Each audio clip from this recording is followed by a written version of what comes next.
आज की इस वीडियो में हम लोग एक famous English writer Oliver Goldsmith का एक फेमस एसे डिस्कस करेंगे ऑन नेशनल प्रेजुडिस। बहुत ही कमाल की वीडियो होने वाली है। चलिए शुरू करते हैं, मिलता हूं इस वीडियो के एंड में। पहले मैं आपको राइटर ओलिवर गोल्डस्मिथ के बारे में बता देता हूँ। राइटर ओलिवर गोल्डस्मिथ अपना ज़्यादातर वक्त कॉफ़ी हाउसेस, पब्स और ऐसी पब्लिक गैदरिंग वाली जगहों पर बिताना पसंद करता है जहाँ पर डिफरेंट टाइप के लोग इसे मिल जाएं कैरेक्टर समझने के लिए। इस ऐसे को पढ़ते वक्त आपको ओलिवर गोल्डस्मिथ काफ़ी पढ़े लिखे इंसान लगेंगे जो बहुत तोल कर अपनी बात बोलते हैं। देखो, यहाँ पर राइटर प्रेजुडिस की बात करते हैं। प्रेजुडिस बोले तो पूर्वाग्रह जो एक देश के लोग दूसरे देश के लोगों के लिए रखते हैं। हर देश के लोग अपने देश को अच्छा मानते हैं, चाहे वो कैसा भी देश हो। वो मानते हैं कि हमारे देश से महान कोई और देश हो नहीं सकता इस दुनिया में। लोग खुद को दुनिया का नहीं बल्कि उस पर्टिकुलर देश, उस बाउंड्री का हिस्सा मानते हैं।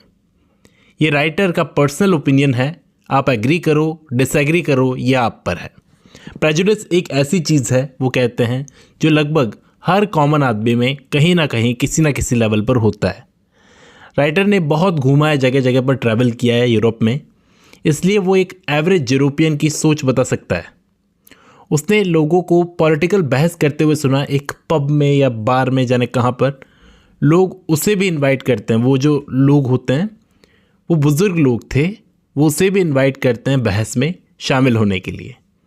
उसने सुना कि एक आदमी उस बहस में बोल रहा था कि डच लोग बहुत ग्रीडी होते हैं, फ्रेंच लोग बहुत चापलूस होते हैं, जर्मन लोग दारूबाज होते हैं, क्रूअल होते हैं, और स्पेन वाले बहुत घमंडी होते हैं। लेकिन उसका कहना था कि हम इंग्लैंड वाले बहुत ही बहादुर, ब्रेव होते हैं, काइंड होते हैं, हमारे अंदर बहुत सारे गुण होते हैं।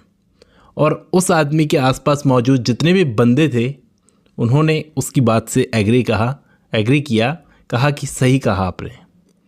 उन्होंने जब राइटर को अपनी राय रखने के लिए कहा तो राइटर ने बिना प्रेजुडिस की बताया कि जेंटलमैन, डच लोग बहुत मेहनती होते हैं, फ्रेंच लोग बहुत सब्र वाले होते हैं, उनमें सब्र बहुत होता है, जर्मन लोग क्रूअल नहीं होते, हार्ड होते हैं मुश्किल वक्त के लिए, और स्पेन वाले शांत होते हैं। लेकिन अंग्रेज़ों की अगर बात की जाए तो बहुत जल्दबाज होते हैं, बहुत ज़िद्दी होते हैं और उतावले होते हैं। ये शब्द कड़वे थे जिसे सुनकर सारे राइटर को गुस्से भरी नज़रों से देखने लगे।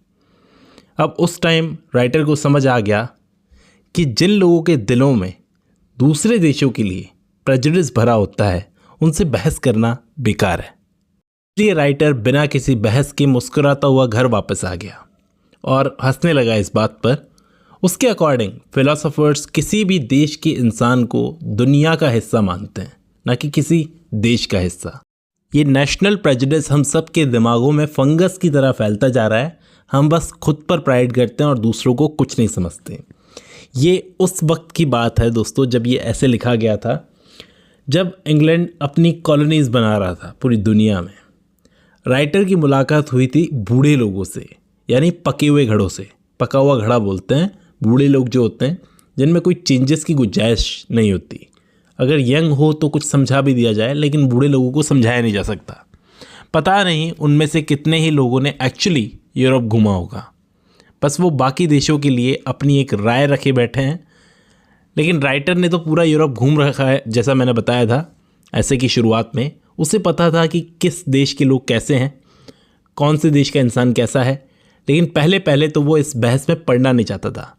जोर देने पर वो बोला कि बाकी देश के लोगों में अपनी अपनी क्वालिटीज़ होती हैं। ऐसा नहीं था कि राइटर ने उन लोगों को कोई लॉजिक नहीं दिया। एक फिलोसोफर का हवाला देते हुए वो बोले कि हमें एक देश का नागरिक होने की ज़रूरत क्या है, हम दुनिया का नागरिक क्यों नहीं हो सकते, इस पूरी दुनिया का नागरिक क्यों नहीं हो सकते।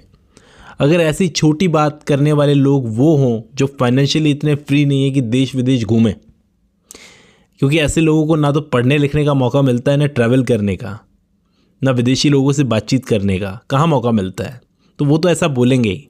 लेकिन आप मतलब उस पब में बैठे बूढ़े लोगों की मंडली, वो ज़्यादातर पढ़े लिखे लग रहे थे, अच्छे घरों के लग रहे थे।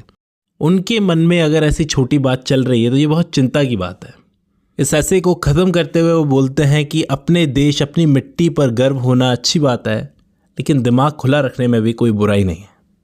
ऐसे ये ऐसे ख़त्म होता है। उम्मीद करता हूँ आपको समझ में आया होगा इसका कोर आइडिया। आज की इस वीडियो बस इतना ही। अब जब आपने ये वीडियो खत्म कर ली तो मैं उम्मीद करता हूँ आपको ये ऐसे समझ में आया होगा। आज के लिए बस इतना ही।